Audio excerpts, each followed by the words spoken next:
नमस्कार, next IAS Hindi के चौड़ी अंक में आपका स्वागत है। नव वर्ष 2025 आप सभी के लिए मंगलकारी एवं सफलताओं से परिपूर्ण हो। नेक्स्ट आईएएस हिंदी की ओर से मैं ऐसी कामना करता हूं। अब आइए आज की पहली न्यूज के ऊपर चर्चा करते हैं। इस न्यूज को द हिंदू ने कवर किया था अपने पेज नंबर 12 पर और ये आईआर सेक्शन की न्यूज है जो जीएस पेपर 2 के अंतर्गत शामिल होगी। न्यूज ये है कि quad members vow to work vigorously towards a free, open and stable Indo-Pacific region। भारत और अन्य क्वाड मेंबर यानी क्वाड सदस्य देशों ने क्षेत्र में चीन की बढ़ती सैन्य ताकत के बीच एक free, open and peaceful Indo Pacific यानी एक स्वतंत्र, खुले और शांतिपूर्ण हिंद प्रशांत क्षेत्र की दिशा में काम करने के लिए समूह की दृढ़ प्रतिबद्धता की पुष्टि की। भारत, अमेरिका, ऑस्ट्रेलिया और जापान 20 वर्ष पहले वर्ष 2004 के हिंद महासागर क्षेत्र में आए भूकंप और सुनामी के जवाब में सहायता देने के लिए एक साथ आए थे और इस अलायंस यानी गठबंधन ने बाद में क्वाड का रूप लिया। पिछले कुछ वर्षों में क्वाड ने समुद्री सुरक्षा, बुनियादी ढांचे और कनेक्टिविटी के क्षेत्रों सहित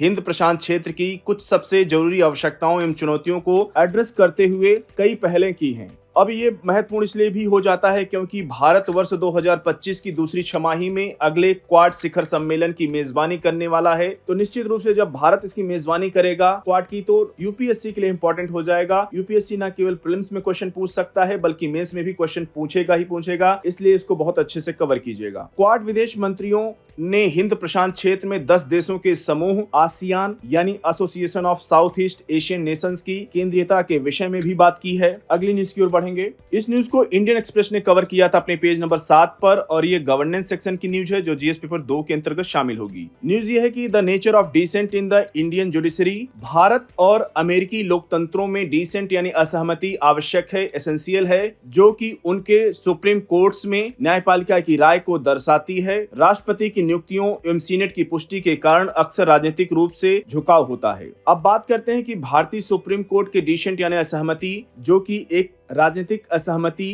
के रूप में भी चर्चा की जाती है उसकी, तो भारतीय न्यायाधीशों का चयन यानी सिलेक्शन कॉलेजियम के माध्यम से किया जाता है, ना कि राजनीतिक रूप से नियुक्त किया जाता है। उदाहरण के रूप में अगर बात करें तो एडीएम जबलपुर वर्ष 1976 में जब भारत में इमरजेंसी लगी थी तब न्यायमूर्ति एचआर खन्ना की असहमति ने नेशनल इमरजेंसी यानी राष्ट्रीय आपातकाल के दौरान फंडामेंटल राइट यानी मौलिक अधिकारों के निलंबन का विरोध किया था। अब बात कर लेते हैं सामाजिक डिसेंट यानी सामाजिक असहमति के ऊपर। तो कानूनी मुद्दों की विभिन्न सामाजिक समझ या निहितार्थों को दर्शाती है। उदाहरण के रूप में बात करें तो न्यायमूर्ति जेएस खेहर और अब्दुल नजीर ने सायरा बानो 2017 केस में अपनी डिसेंट यानी असहमति जताई, जिसमें सुन्नी पर्सनल लॉ के अभिन्न अंग के रूप में ट्रिपल तलाक का समर्थन किया गया। अब बात करते हैं इंटेलेक्चुअल क्रिटिक यानी बौद्धिक आलोचनाओं की। कॉन्स्टिट्यूशनल इंटरप्रिटेशन यानी संवैधानिक व्याख्या के आधार पर बात करें तो उदाहरण के रूप में न्यायमूर्ति बीबी नागरत्ना की लालता प्रसाद वैश्य 2024 में औद्योगिक शराब पर असहमति यानी डिसेंट, जिसमें की बहुमत से अलग तरीके से नशीली शराब की व्याख्या की गई थी।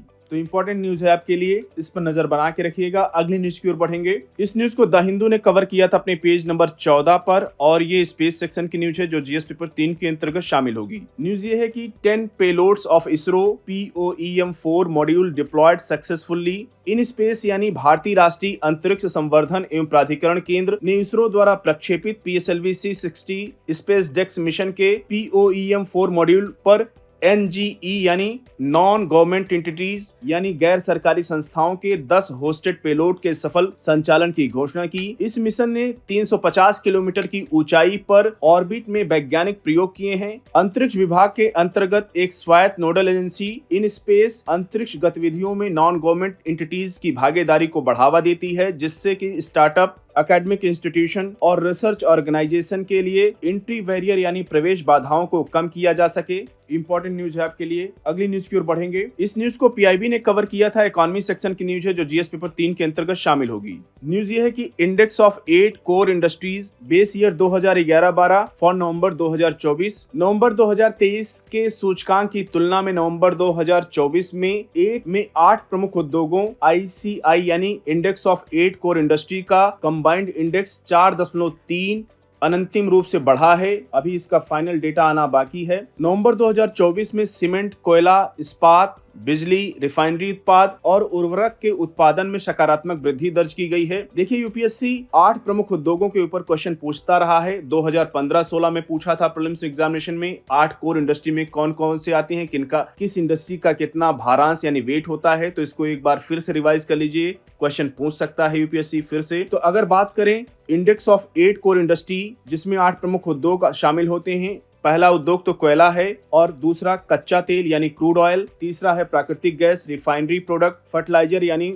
उर्वरक, स्टील, सीमेंट और बिजली के प्रोडक्शन के संयुक्त और व्यक्तिगत प्रदर्शन को मेजर यानी मापता है। ये कोर इंडस्ट्री मानी जाती है। इन्हीं पर आधारित इंडस्ट्री आगे जाकर के ग्रोथ को बढ़ावा देती हैं। यदि इन इंडस्ट्री का प्रोडक्शन बढ़ता है तो भारत के इकोनॉमी के लिए अच्छा साइन माना जाता है। बात करें कि 8 प्रमुख उद्योगों को IIP यानी इंडेक्स ऑफ इंडस्ट्रियल प्रोडक्शन में शामिल वस्तुओं के वेट यानी भारांश का 40% हिस्सा रखते हैं। अगली न्यूज की ओर बढ़ेंगे। इस न्यूज को ऑल इंडिया रेडियो ने कवर किया था और ये गवर्नेंस सेक्शन की न्यूज है जो जीएस पेपर 2 के अंतर्गत शामिल होगी। न्यूज ये है कि India's first glass bridge over sea inaugurated in Kanyakumari. Tamil Nadu में प्रतिष्ठित पर्यटन स्थल कन्याकुमारी अपने क्राउन यानी अपने ताज या मुकुट कह सकते हैं में एक और ज्वेल यानी रत्न को जोड़ लिया है। कल यानी 31 दिसंबर 2024 को India's first glass bridge over sea यानी समुद्र के ऊपर भारत का पहला ग्लास ब्रिज का उद्घाटन किया गया है। अब ये पहला है तो इसलिए पहला जब भी कोई न्यूज होती है तो इंपॉर्टेंट हो जाती है। इससे पहले भी ग्लास ब्रिज बन चुके हैं लेकिन वो स्थलीय बने हैं, उनकी भी चर्चा रही है न्यूज में पहले, चाहे वो बिहार का ग्लास ब्रिज रहा हो, चाहे उत्तर प्रदेश के चित्रकूट में ग्लास ब्रिज बना हो, तो उसी तरीके से ये चर्चा में है, क्वेश्चन पूछ सकता है। आइए बात करते हैं इस न्यूज के ऊपर। और तमिलनाडु के मुख्यमंत्री MK स्टालिन ने 133 फीट ऊंची संत तिरुवल्लुवर प्रतिमा और विवेकानंद रॉक मेमोरियल को जोड़ने वाले क्लासिक ग्लास ब्रिज का अनावरण किया और इस पुल के बनने से पर्यटक नीचे लहराते समुद्र को देखते हुए स्थलों के बीच एक हवादार सैर का आनंद ले सकेंगे। 37 करोड़ की लागत से निर्मित 77 मीटर लंबे पुल का उद्घाटन तिरुवल्लुवर प्रतिमा के रजत जयंती समारोह के हिस्से के रूप में किया गया है, जिसे अब राज्य सरकार द्वारा नया नाम दिया गया है, स्टैच्यू ऑफ विजडम यानी बुद्धि की प्रतिमा का नाम दिया गया है। अब देखिए संत तिरुवल्लुवर, यूपीएससी डायरेक्ट इस न्यूज से क्वेश्चन ना पूछे लेकिन संत तिरुवल्लुवर को आप जानते हैं बहुत फेमस कवि रहे हैं दक्षिण भारत के और इनकी चर्चा अक्सर पूर्व राष्ट्रपति APJ अब्दुल कलाम करते रहते थे अपनी बुक्स में, अपने लेख में, और पूर्व वित्त मंत्री P चिदम्बरम इकोनॉमिक सर्वे या बजट के दौरान इनका उल्लेख करते थे। संत तिरुवल्लुवर का कोटेशन आप देखेंगे इकोनॉमिक सर्वे में होता रहा है समय समय पर, तो क्वेश्चन पूछ सकता है यूपीएससी संत तिरुवल्लुवर के से जुड़ा हुआ आर्ट एंड कल्चर सेक्शन में जाकर के। इंपॉर्टेंट न्यूज है आपके लिए, इसको अच्छे से कवर कीजिएगा। साथियों आज के चोटी अंकों को यहीं पर समाप्त करते हैं, मिलते हैं नेक्स्ट अंक में कुछ और इंपॉर्टेंट न्यूज के साथ। तब तक जुड़े रहिए नेक्स्ट टाइम से हिंदी के साथ। धन्यवाद।